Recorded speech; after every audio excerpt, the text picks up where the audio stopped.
Dalawang individual ang arestado sa Cubao, Quezon City sa isinagawang entrapment operation ng Quezon City District Anti-Cybercrime Team dahil sa pagbebenta ng financial accounts at pekeng pera online.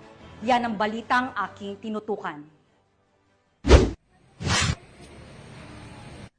Nasa kote sa Cubao, Quezon City ang dalawang individual na sangkot sa pagbebenta ng financial accounts at pekeng pera online.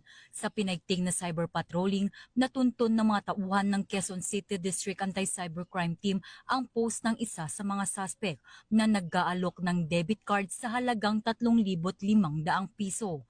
Sa pakikipag-ugnayan sa mga suspect, napag-alaman na nagbebenta din sila ng mga pekeng pera na naging daan upang maisagawa ang isang entrapment operation. Nasabat mula sa kanila ang 56 na piraso ng pekeng 1,000 peso bills at isang debit card.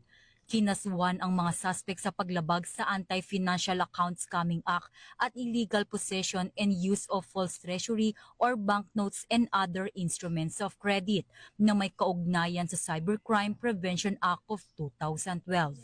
Kami po mula sa Quezon City District Anti-Cybercrime Team ay muling nagpapaalala sa lahat ng ating mga kababayan, sa mga tagapanood at tagapakinig, na ang pagbili o pagbibenta ng anumang klaseng financial account ay mariing pinagbabawal sa ating saligang batas.